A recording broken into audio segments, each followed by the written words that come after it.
America Iran మధ్య ఉద్రిక్తతలు ముగిసి మధ్యప్రాచ్యంలో శాంతి నెలకొననుందా? ప్రపంచ వాణిజ్య రవాణాకు కీలకమైన హార్ముజ్ జలసంధి ఆంక్షలు లేకుండా పూర్తిగా తెరుచుకోనుందా? ఈ ప్రశ్నలకు అమెరికా ఇరాన్ మధ్య ఉన్న ప్రతిపాదిత ఒప్పందం అవుననే సమాధానమిస్తోంది. ఇరు దేశాల మధ్య అవగాహన ఒప్పందం దాదాపు ఖరారైంది.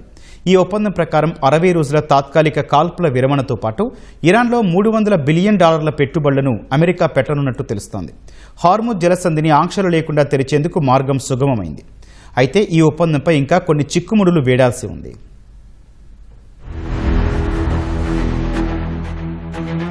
పశ్చిమాసియాలో కొనసాగుతున్న ఉద్రిక్తతలను తగ్గించేందుకు అమెరికా ఇరాన్ మధ్య అవగాహన ఒప్పందం దాదాపు ఖరారైంది. ఈ ఒప్పందం ప్రకారం ప్రస్తుతానికి 60 రోజుల పాటు తాత్కాలిక కాల్పుల విరమణను పొడిగించి ఇరాన్ అణు కార్యక్రమంపై ఇరు దేశాలు చర్చలు జరపనున్నాయి. అయితే ఈ ముసాయిదాపై అమెరికా అధ్యక్షుడు డొనాల్డ్ ట్రంప్ ఇంకా తుది సంతకం చేయాల్సి ఉందని ఆ దేశ ఉపాధ్యక్షుడు జేడీ వాన్స్ స్పష్టం చేశారు. ఈ ముసాయిదాపై ట్రంప్ ఎప్పుడు సంతకం చేస్తారనేది ఖచ్చితంగా చెప్పలేమన్నారు. కొన్ని కీలకమైన అంశాలపై ఇంకా ఇరు దేశాల మధ్య చర్చలు జరుగుతున్నాయని వివరించారు. అయితే ఇప్పటి వరకు చాలా మంచి పురోగతి సాధించామని జేడీ వాన్స్ చెప్పారు. అటు ట్రంప్ ఏకపక్షంగా ప్రకటించేదాన్ని తాము ఎప్పటికీ అంగీకరించబోమన్న ఇరాన్ తాము అధికారికంగా ప్రకటించినప్పుడే ఒప్పందం పూర్తయినట్లని స్పష్టం చేస్తోంది.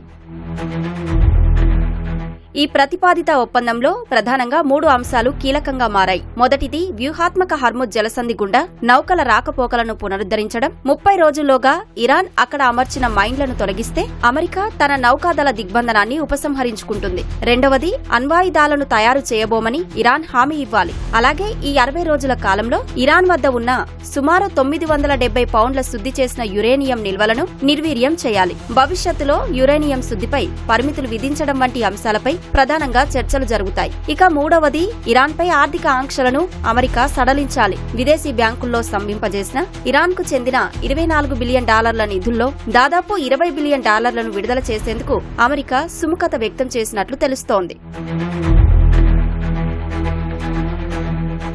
ఈ ఒప్పందంలో అత్యంత ముఖ్యమైన అంశం ఇరాన్ కోసం ప్రతిపాదించిన $300 బిలియన్ అంతర్జాతీయ పెట్టుబడి నిధి. ఒప్పందం కుదిరితే ఇరాన్ పునర్నిర్మాణానికి అమెరికా $300 బిలియన్ పెట్టుబడులను ఆ దేశంలో పెట్టనున్నట్లు న్యూయార్క్ టైమ్స్ కథనం పేర్కొంది. అమెరికాకు చెందిన చమురు, ఎనర్జీ కార్పొరేషన్లు ఇరాన్లో భారీగా పెట్టుబడులు పెట్టేందుకు మార్గం సుగమమవుతోంది. అలాగే లెబనాన్లో ఇజ్రాయిల్ హెజ్బొల్లా యుద్ధానికి ముగింపు పలకడం కూడా ఈ ప్రతిపాదిత ఒప్పందంలో భాగమే. పాకిస్తాన్, ఖతార్ మధ్యవర్తులుగా సాగుతున్న ఈ చర్చల్లో కొన్ని చిక్కుముడులు ఇంకా వీడలేదు. అమెరికా దీనిని కేవలం తాత్కాలిక కాల్పుల విరమణగా చూస్తుంటే ఇరాన్ మాత్రం అన్ని ఫ్రంట్లలో యుద్ధ ముగింపు ప్రకటన కావాలని పట్టుబడుతోంది. అలాగే అమెరికా నౌకాదళ దిగ్బంధనం ఎత్తివేతపై కూడా ఇరు దేశాల మధ్య కాలపరిమితి విషయంలో భిన్నాభిప్రాయాలు ఉన్నాయి.